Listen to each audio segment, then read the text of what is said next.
Queridas irmãs, então, esse vídeo de número 346, nós resolvemos gravar um pouquinho mais hoje, porque está nos casos de fim de semana,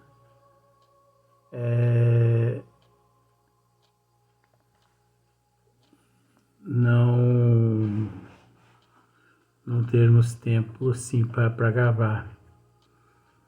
Vamos ver como vai ficar as situações. Então, conversando com a vó falou assim, então grava então, meu filho, vamos gravar. Então, vamos gravar. Então, formação primária dos seres vivos, Gênese orgânica, capítulo 10, a Gênese. Então, na questão de número 11, tratando-se das formas geométricas, que é o assunto que nós estamos tratando, da formação primária dos seres vivos, dando-se uma sequência, Kardec diz assim, a disposição regular dos cristais. Então, olha só, já começou Kardec a complicar a cabeça. A disposição regular dos cristais correspondentes à forma particular das moléculas de cada corpo.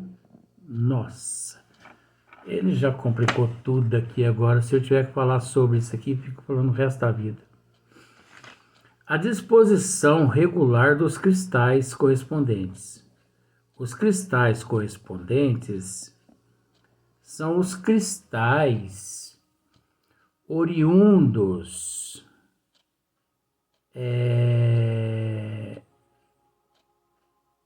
que dão forma a toda geometria. Olha só para você ver onde vai minha cabeça. Oriundos, onde vai toda a geometria. A forma particular das moléculas de cada corpo. Então, a fórmula particular de cada corpo. Essas partículas, para nós infinitamente pequenas, mas que não deixam por isso de ocupar um certo espaço. Isso eu sempre disse. Não existe sequer no universo, nos universos, em todas as dimensões, sequer um átomo de espaço desocupado. Tudo é preenchido. Então, ocupar um espaço solicitadas umas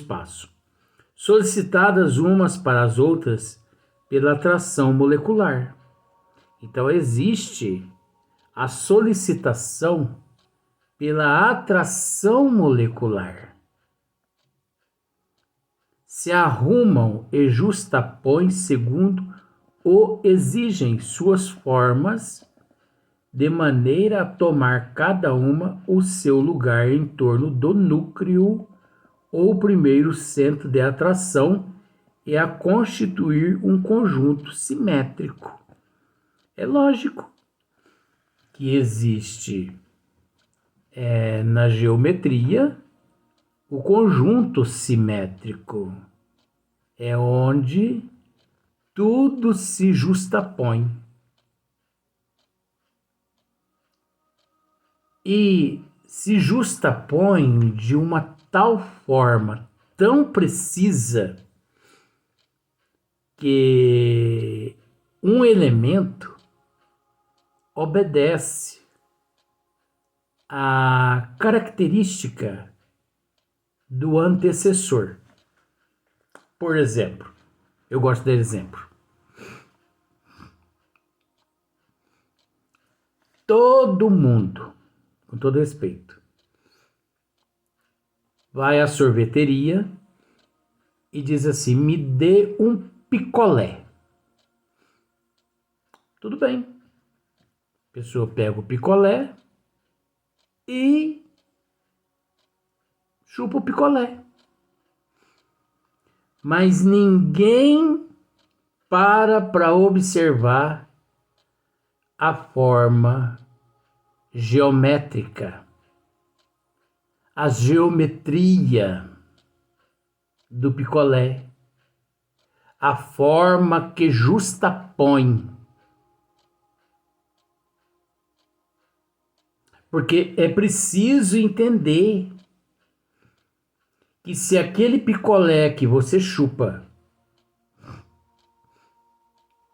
possui aquela forma, é graças a uma forma que deu-lhe aquela forma. Você consegue entender assim? Que existe uma forma que lá dentro eles jogam aquela substância, aquele creme, aquele leite com açúcar, aquele líquido, aquela coisa, e depois que congela, que o congelamento do picolé é nada mais, nada menos que no microscópio forma geométrica ou geometria. Olha só para você ver que cabeça. Gente, eu analiso tudo. Eu estou comendo e a minha cabeça está lá no mundo da lua, analisando os elementos químicos que há ali presente. Você entendeu? Então, a cristalização só se opera em certas circunstâncias favoráveis, não é verdade? A cristalização só se opera em certas circunstâncias favoráveis. Você sabe o que é essa cristalização? Do líquido gasoso sólido. A neblina, o sorvete, o gelo, o cubo de gelo, as geleiras, né? Os polos, a Antártida. Você já parou para analisar na Antártida se tudo fosse visto pelo lado microscópico? Quantos trilhões de formas geométricas não veriam ali aqueles cientistas? É lógico que eles já estudaram tudo isso. Eu estou, no bom sentido, se referindo a um ignorante de conhecimento. Porque se você parar para pensar, se você pega uma abelha, eu vou usar dessa forma para ficar mais fácil para você. Se você pega uma abelha que já morreu, e se você a coloca no microscópio, você se apaixona pelos insetos. De tão formoso que mostra a sua forma, os detalhes minuciosos, as patinhas, aquele pelo, aqueles olhos abugalhados, as asas. E uma formiga, então? E uma cigarra? E o corpo de um passarinho é em decomposição. Corpo de passarinho em decomposição, Luiz? Eu já analisei isso. Porque tudo nesse caso, até nesse ponto, tudo é orgânico. Então a cristalização se opera em certas circunstâncias favoráveis. É lógico, porque, por exemplo, você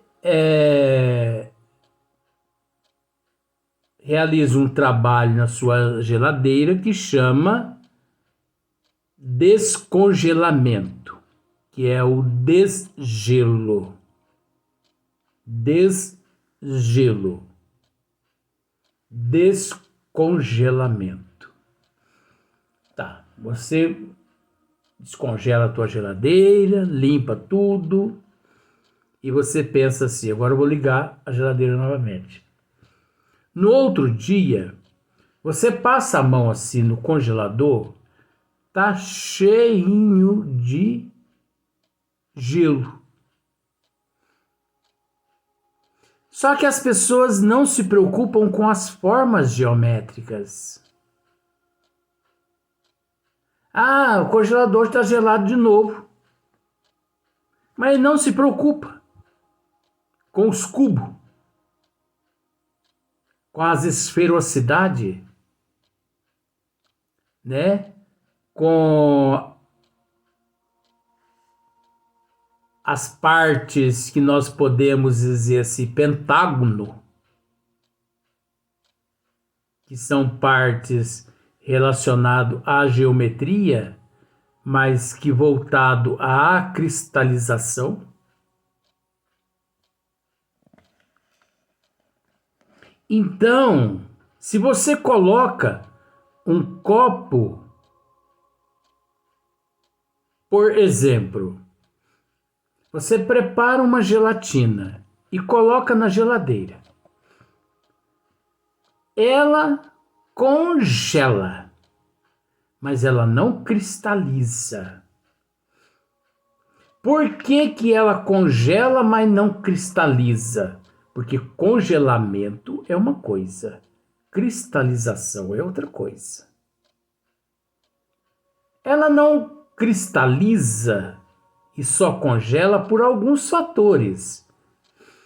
Primeiro, que você coloca ela na parte de baixo, onde a temperatura corresponde apenas ao congelamento e não à cristalização. Só que se você pega aquela vasilha e coloca dentro do congelador, cristaliza sim a gelatina. Só que a pessoa, quando come a gelatina, ela não consegue perceber em que estado se encontra a gelatina. Se ela se encontra no estado líquido, gasoso ou sólido.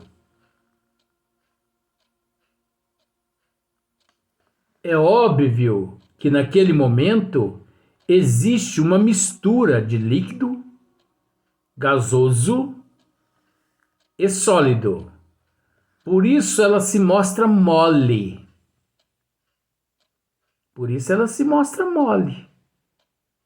Porque ali os três elementos encontram-se 50% agindo um sobre o outro, dependendo da temperatura que você o mantém.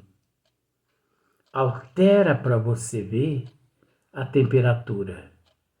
Ele deixa de ser gasoso e se transforma em sólido. E ao se transformar em sólido, se transforma em cubo. E por aí em diante. Ai, que choque que eu recebi nas costas. Ai, mas eu tenho que aguentar. Tá vendo? Tem hora que acontece isso. Eu levo choque nas costas. Ai, ai. A cristalização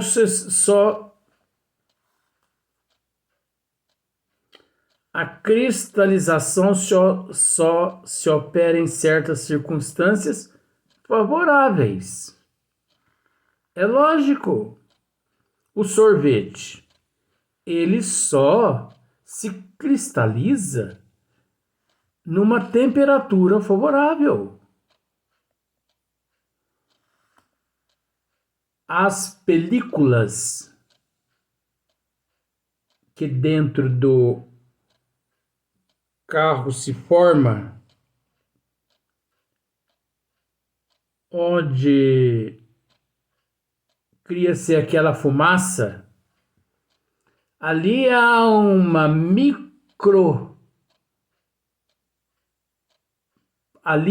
há micros partículas cristalizadas, porque o ambiente propício, nas geleiras, o ambiente propício à cristalização, na geada, o ambiente propício, fora das quais ela não pode dar-se, fora das quais ela não pode dar-se. Assim é o processo químico. Nós temos que entender que tudo existe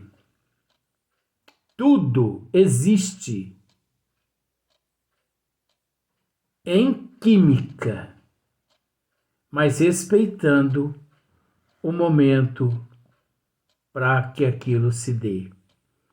São condições essenciais o grau de temperatura e o repouso absoluto. Isso é muito importante. São condições essenciais o grau de temperatura e o repouso absoluto. Vou reler de novo. São condições essenciais o grau de temperatura e o repouso absoluto. Quantos milhões de anos não permanece as camadas sedimentadas, umas sobre as outras, ao ponto de os geólogos as considerarem como fósseis. Então, por exemplo, até que uma camada geológica seja, de certa forma, considerada fósseis, na condição assim, pré-sal, porque o pré-sal é um período fóssil. O petróleo é oriundo. Veja bem, o petróleo não é fóssil. Olha, Luiz, calma lá. O petróleo, ele é oriundo de fósseis. O petróleo, ele significa camadas e mais camadas sedimentadas, estratificadas de milhões de seres tanto orgânico quanto inorgânico. Matas, mais matas, crustáceos, seres marinhos, você entendeu? Lava vulcânica que sobrepôs toda aquela região, transformando aqueles locais juntando todos aqueles elementos marinhos, crustáceos, matas, né? Em uma só região sedimentada, e ali mantendo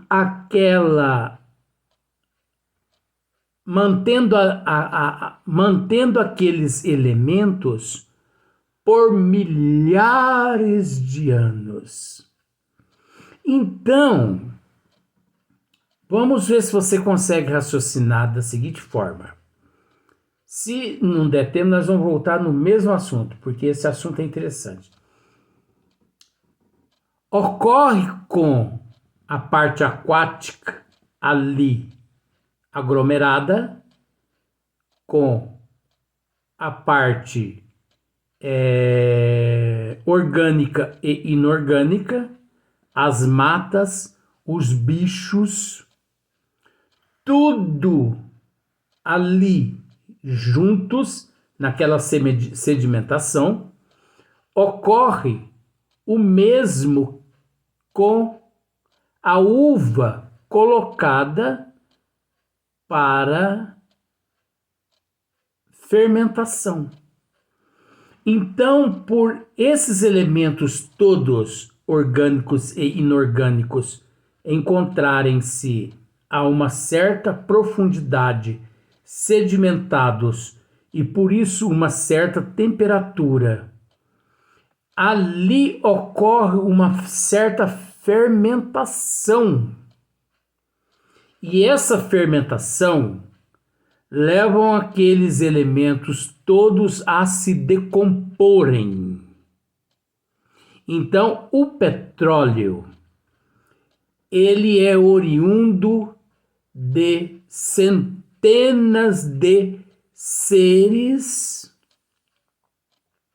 orgânicos e inorgânicos mantidos a uma temperatura por milhares e milhares de anos, que se decompôs e ali permanecendo em estado líquido e gasoso, porque ali ele não encontra-se petrificado, ali não encontra-se sedimentado. Ali o petróleo ele encontra-se em estado líquido e também gasoso. Mas é o resultado de uma fermentação que perdurou-se por milhões de anos. Agora, a gente sabe, gente, que tudo isso ocorreu nos períodos geológicos, me desculpe, não foi por lei do acaso, porque o acaso não existe. Nós sabemos que os arquitetos siderais, eles atuaram nestas áreas correspondentes, que estamos dizendo, preparando para que o futuro Homo sapiens pudesse usufruir desses elementos a favor de sua evolução. Por exemplo, você acha que seria possível, pela lei da natureza, 2023, ainda existir vestígios dos dinossauros de 65 milhões de anos? É lógico que não. Mas acontece que os arquitetos siderais, eles revestiram aqueles cadáveres dos dinossauros e também dos outros crustáceos para que eles se petrificassem para a posteridade. Uma vez que nós sabemos que a petrificação está relacionado ao ambiente, ao processo químico que ocorreu-se naquele local para a petrificação destes mesmos animais. Mas será que esses gases, essa petrificação, não foi elaborada pelos arquitetos siderais para auxiliar o futuro da humanidade? Próximo vídeo.